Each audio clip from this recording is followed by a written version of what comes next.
بسم اللہ الرحمن الرحیم۔ السلام علیکم۔ آج ہمارا بک ریویو سیریز کا جو سلسلہ ہے اس میں آج ہم آپ کا تعارف بڑی مشہور کتاب ہے نہج البلاغہ، اس سے آپ کا تعارف کروائیں گے، اور اس کے متعلق جو بنیادی معلومات ہیں وہ یہ ہیں کہ نہج البلاغہ جو ہے بیسکلی میرے ہاتھ میں جو اس کا ایڈیشن ہے یہ امامیہ پبلیکیشنز، حیدر روڈ، اسلام پورہ، لاہور، اس کے ناشر ہیں، پبلشر ہیں، اور اس کی طبع اول جو ہے وہ 2004 میں جولائی میں تھی، اور وہی اس وقت میرے پاس ہے۔ اور اس کا جو اردو ترجمہ ہے عربی سے اردو میں، یہ مفتی جعفر حسین صاحب نے اس کو اردو میں ٹرانسلیٹ کیا ہے، جو اس وقت میرے ہاتھ میں موجود ہے۔ اور یہ نہج البلاغہ بیسکلی یہ ان کا پورا نام ہے ابو الحسن محمد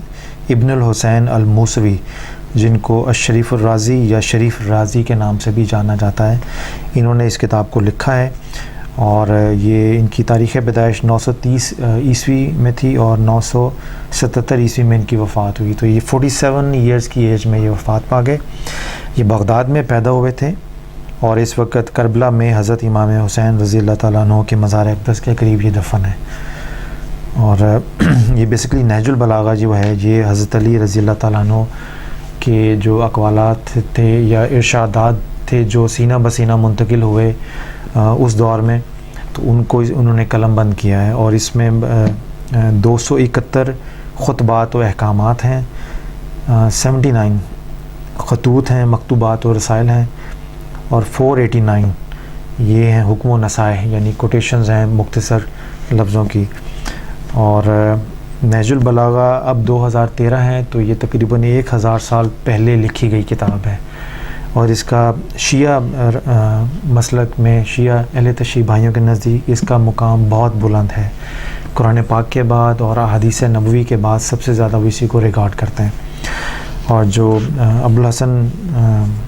موسوی ہیں، جو شریف رازی ہیں، انہوں نے قرآن پاک کی تفسیر بھی لکھی ہے، اعجاز القرآن پر بھی بحث کی ہے، اور اپنے دور میں جو حضرت علی کرم اللہ وجہ کے اقوالات جو سینہ بسینہ منتقل ہوئے یا مختلف لوگوں کے پاس مختلف تحریروں کی شکل میں موجود تھے، وہ انہوں نے اس کو ایک کتابی شکل دے کے تو اس کا نام نہج البلاغہ رکھا ہے۔ میں اہل سنت والجماعت سے تعلق ہے میرا، مگر اس کتاب کو کوٹ کرنے کی خاص وجہ ہے جو میں بھی بیان کرتا ہوں، بٹ اہل سنت والجماعت کے نزدیک اس کا مقام 100% اوتھینٹک نہیں ہے، اہل تشیع بھائیوں کے نزدیک اس کا مقام 100% اوتھینٹک ہے۔ وجہ صرف یہ ہے کہ اس میں کچھ روایات ایسی ہیں جس میں اہل سنت والجماعت کا جو مسلک ہے صحابہ کرام کے متعلق اس سے وہ ٹکراتی ہیں، تو اس لیے ہمارے ہاں اس میں بہت ساری ایسی روایات شامل ہیں، بہت سارے ایسے کلمات حضرت علی رضی اللہ تعالیٰ عنہ کے شامل ہیں جو اہل سنت والجماعت کی کتابوں میں جو احادیث نبوی آئی ہیں صلی اللہ علیہ وسلم، اور حضرت علی کی یہی اقوالات اہل سنت والجماعت کی جو کتابوں میں آئے ہیں تو وہ بالکل ایک جیسے ہیں، تو اس کی بیسس اتھارٹی کے اوپر ہم یہ سمجھتے ہیں کہ اس میں حضرت علی کرم اللہ وجہ کا حق پر مبنی کلام بھی شامل ہے، بٹ یہ 100% ہمارے نزدیک اوتھینٹک نہیں ہے۔ بٹ میں نے اپنے اس بک ریویو میں اس کو اس لیے شامل کیا ہے کہ عربی ادب میں اور علماء اہل سنت میں عربی ادب کے حوالے سے اور اس کتاب میں جو شاندار کلام جمع ہوا ہے اس کی ایک ادبی اور علمی جو حیثیت ہے اس کو علماء اہل سنت نے بھی سراہا ہے، اپروو کیا ہے۔ مصر میں اس کے کئی ایڈیشن شائع ہوئے ہیں، جامع الازہر میں بھی، جہاں پہ کئی اہل سنت والجماعت کے یونیورسٹیز میں یہ بطور نصاب بھی شامل ہیں علم سے آگاہی کے حوالے سے، مگر جو اہل سنت والجماعت کا مسلک ہے وہ اپنی جگہ ہے، مگر اس کتاب کی عربی ادب میں جو مقام ہے اہل تشیع بھائیوں کے ہاں اس کا جو مقام ہے، تو اس مقام سے آگاہی کے پوائنٹ آف ویو سے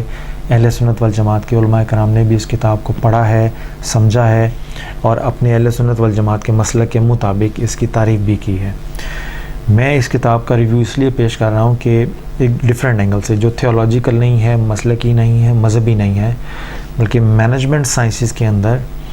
ایز اے بحیثیت ایک ٹرینر کے، بحیثیت ایک ٹریننگ اینڈ ڈیولپمنٹ کی فیلڈ میں نے جب اس کتاب کو پڑھا تو میں نے دیکھا کہ بہت ساری فکر، فلسفہ اور وزڈم ہم ٹریننگ اینڈ ڈیولپمنٹ کی فیلڈ میں، مینجمنٹ سائنسز کی فیلڈ میں ویسٹرن آتھرز کا اور ویسٹرن جو ٹریننگ کی فیلڈ میں ایکسپرٹ ہیں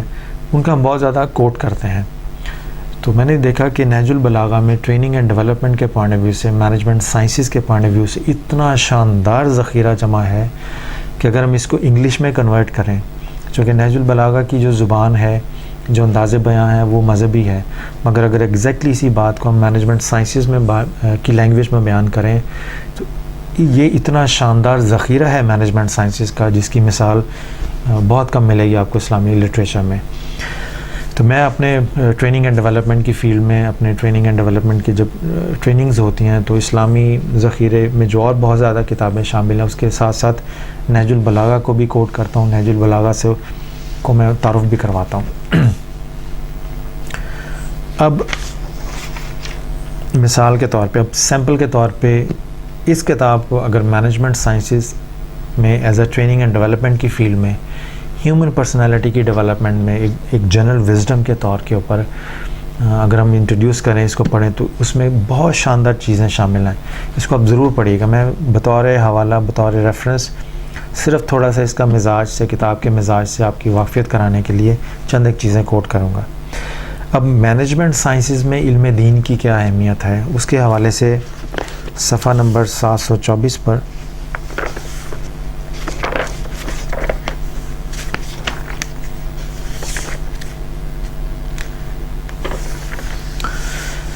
یہ حضرت علی رضی اللہ تعالیٰ عنہ کا ایک قول ہے اور بڑا شاندار ہے۔ آپ فرماتے ہیں کہ بہت سے پڑھے لکھوں کو دین سے بے خبری تباہ کر دیتی ہے، اور جو علم ان کے پاس ہوتا ہے انہیں ذرا بھی فائدہ نہیں پہنچاتا۔ اس کا مطلب یہ ہے کوٹیشن کا کہ مینجمنٹ سائنسز میں یا ٹریننگ اینڈ ڈیولپمنٹ میں یا کاروباری وزڈم میں اگر کوئی آدمی سمجھتا ہے کہ دینی علم کی قطعاً کوئی اہمیت نہیں ہے اور وہ دینی علم کے وزڈم سے کوئی خاص فائدہ نہیں اٹھا سکتا، یا ٹریننگ اینڈ ڈیولپمنٹ کی فیلڈ میں جب آپ ٹریننگ کانٹینٹس کو ڈیلیور کر رہے ہوتے ہیں، کسی کے سوال کا جواب دے رہے ہوتے ہیں، تو اس میں مذہبی علوم کی اتنی اہمیت نہیں ہے جتنی ویسٹرن نالج کی یا سائنس کی اہمیت ہے۔ تو حضرت علی فرماتے ہیں کہ وہ آدمی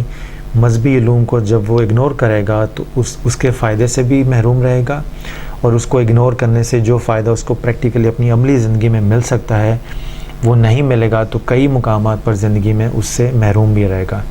تو یہ خاص طور پہ یہ کوٹیشن ان لوگوں کے لیے بڑے فائدہ مند ہے جو ٹریننگ اینڈ ڈیولپمنٹ کی فیلڈ میں سیکولر رہنا زیادہ پسند کرتے ہیں، جو سمجھتے ہیں کہ ٹریننگ اینڈ ڈیولپمنٹ کی فیلڈ میں جب آپ ٹریننگ ڈیلیور کر رہے ہیں، کانٹینٹس ڈیلیور کر رہے ہیں، مینجمنٹ کے حوالے سے کوئی گفتگو کر رہے ہیں، تو اس میں اگر آپ مذہبی حوالے ایڈ کریں گے تو لوگوں کو محسوس ہوگا کہ شاید یہ مولوی ہے، یا وہ ان کی جو ایک ہائی پروفائل پکچر اور ایک امیج کریٹ کیا ہوا ہے شاید وہ نیچے آ جائے گا مذہبی حوالوں کو کوٹ کرنے سے۔ تو میں سمجھتا ہوں حضرت علی کرم اللہ وجہ کے اس کال کا مطلب یہ ہے، اور یہ دین اسلام کی بھی تعلیمات میں سے ہیں، کہ جہاں آپ ڈفرینٹ لوگوں کے زندگی کے ایکسپیرینسز سے فائدہ اٹھاتے ہیں، سائنس بھی ایک علم ہے، اس سے بھی آپ فائدہ اٹھاتے ہیں، فلسفہ بھی ایک علم ہے، اس سے بھی آپ فائدہ اٹھاتے ہیں، تو وہ علم جو اللہ تعالیٰ کی طرف سے نازل شدہ ہے، جو انبیاء علیہ السلام نے پریزنٹ کیا، اور اس پہ مختلف مذاہب کی بنیاد بھی رکھی گئی ہے، اور وہ مذاہب نے شاندار تاریخ اسلام میں بالخصوص شاندار شخصیات کو پیدا کیا ہے، شاندار کیس سٹڈیز ہیں مینجمنٹ کے پوائنٹ آف ویو سے، تو کیوں نہ ان کے علم سے بھی فائدہ اٹھایا جائے۔ تو یہ ایک چھوٹا سا جملہ ہے مگر اپنے اندر بالکل سمندر کو کوزے میں بند کیا ہوا ہے۔ ایک اور بڑی شاندار بات حضرت ابن علی رضی اللہ تعالیٰ عنہ نے فرمائی، حضرت علی رضی اللہ تعالیٰ عنہ نے فرمائی، وہ صفحہ نمبر 997 پہ ہے، اور وہ بڑی شاندار بات ہے۔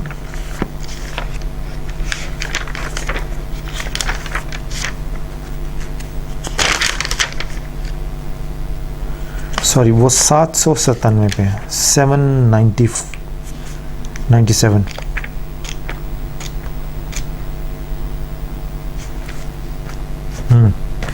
اللہ تعالیٰ سے دعا مانگنا ہو تو اس کا خاص طریقہ کیا ہے کہ اس طرح سے دعا مانگے کہ وہ کبھی ریجیکٹ بھی نہ ہو۔ تو حضرت علی رضی اللہ تعالیٰ عنہ فرماتے ہیں کہ جب اللہ تعالیٰ سے کوئی حاجت طلب کرو تو پہلے رسول اللہ صلی اللہ علیہ وسلم پر درود بھیجو، پھر اپنی حاجت مانگو، کیونکہ خداوند عالم اس سے بلند تر ہے کہ اس سے 2 حاجتیں طلب کی جائیں اور وہ ایک پوری کر دے اور دوسری روک لے۔ تو آپ اپنی دعاؤں کو حضور صلی اللہ علیہ وسلم کے اوپر درود پاک کے ساتھ بھیجیں تو درود پاک تو قبول ہوگا ہی ہوگا، اس کے وسیلے سے آپ کی جو بھی جائز حاجت ہوگی اللہ تعالیٰ پوری فرمائے گا۔ تو یہ درود پاک کی وہ نسبت اور خاص بات ہے جو نہج البلاغہ میں حضرت علی رضی اللہ تعالیٰ عنہ نے فرمائی۔ اسی طرح ایک اور بڑی مشہور حدیث ہے، صفحہ نمبر 717 پہ،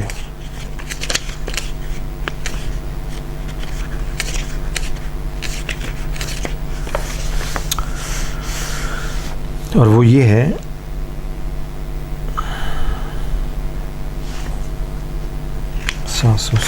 جی، اور یہ بڑی مشہور حدیث ہے، اہل سنت والجماعت کی کتابوں میں بھی ہے کہ حکمت کی بات جہاں بھی ہو اسے حاصل کرو، کیونکہ حکمت منافق کے سینے میں بھی ہوتی ہے، لیکن جب تک اس منافق کی زبان سے نکل کر مومن کے سینے میں پہنچ کر دوسری حکمتوں کے ساتھ مل نہیں جاتی، تڑپتی رہتی ہے۔ تو اتنا شاندار جملہ ہے کہ، اور یہ آپ کو فورس کرتا ہے کہ کوئی منافق آدمی ہے، کوئی آدمی بھی ہے، ہر ایک کی بات دھیان سے سنا کریں۔ ہو سکتا ہے آپ کے دل میں جو حکمت اللہ تعالیٰ نے دی ہے، جو اللہ تعالیٰ نے آپ کو علم سے نوازا ہے، تو اس کا کچھ حصہ کسی دوسرے آدمی کے دل میں آپ کا منتظر ہو۔ جب آپ اس کی دھیان سے بات سنیں گے، کون کہہ رہا ہے کو چھوڑ کر کیا کہہ رہا ہے پہ جب فوکس کریں گے، تو ہو سکتا ہے آپ کو اپنی حکمت کا وہ مسنگ پارٹ جو دوسرے کے دل میں موجود ہے، اس کی زبان سے نکل کے جو وہ آپ کے دل میں آئے گا، تو آپ کے دل میں وہ جو مسنگ لنک جب ایڈ ہوگا، تو وہ بات جو عرصہ دراز سے آپ کو پریشان کیے ہوئے ہے، اس کا کچھ حصہ دوسرے کی زبان سے سن کر تو وہ آپ کی گرہ کھل جائے گی، آپ کے شرح صدر ہو جائے گا۔ تو بعض کا ایسا بھی ہوتا ہے۔ تو یہ بھی ایک بہت شاندار چیز تھی جو بطور نمونہ آپ کی خدمت میں پیش کی۔ ایک اور بڑی شاندار، حضرت علی رضی اللہ تعالیٰ عنہ کا جواب بڑے شاندار ہوتے ہیں۔ ایک شخص نے، یہ صفحہ نمبر 718 پہ ہے، کہ ایک شخص نے آپ کی بہت زیادہ تعریف کی، حالانکہ وہ آپ سے عقیدت اور ارادت نہیں رکھتا تھا۔ تو آپ نے فرمایا، اب جو جواب آپ نے فرمایا اس آدمی سے یہ سنا کہ جو آپ سے عقیدت اور ارادت نہیں رکھتا تھا مگر آپ کی تعریف کر رہا تھا، تو آپ دیکھیں کتنا خوبصورت جواب ہے حضرت علی رضی اللہ تعالیٰ عنہ کا، کہ آپ نے فرمایا کہ جو تمہاری زبان پر ہے میں اس سے کم ہوں، اور جو تمہارے دل میں ہے میں اس سے زیادہ ہوں۔ یعنی جو تم بیان کر رہے ہو بہت زیادہ تعریف بڑھا چڑھا کے، میں اس سے کم ہوں، مگر جو تم مجھے اپنے دل میں خیال کرتے ہو میں اس سے بہت زیادہ ہوں۔ تو یہ بعض جملے ایسے ہیں کہ بعض کا انسان سن کے وجد میں بھی آ جاتا ہے، ایک عجیب سی ایک لطف اور ایک عجیب سی خوشی ذہن پہ طاری ہو جاتی ہے۔ چھوٹے چھوٹے جملوں میں یہ وزڈم ہے،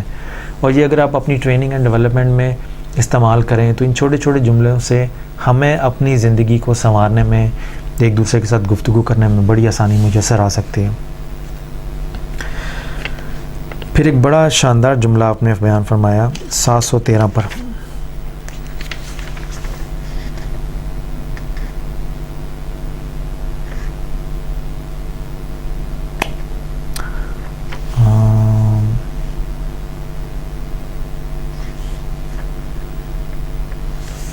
سات سو 12 پر، سوری،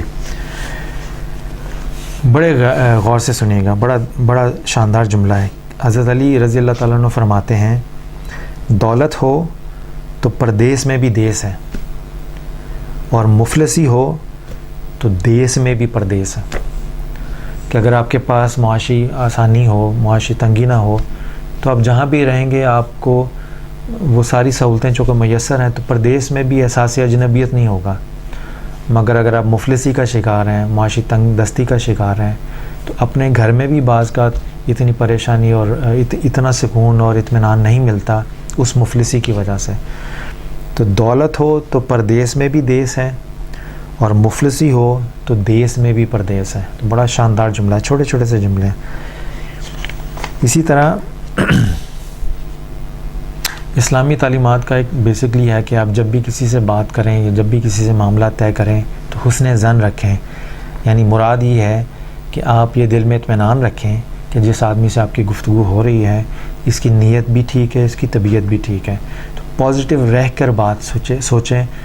پازیٹیو رہ کر بات سنیں، اس سے تعلقات میں بہتری پیدا ہوتی ہے۔ یہ تو ہے ایک جنرل سٹینڈرڈ، مگر امام علی رضی اللہ تعالیٰ عنہ نے ایک بڑی شاندار بات کہی ہے، اور وہ 726 صفحے پہ ہے۔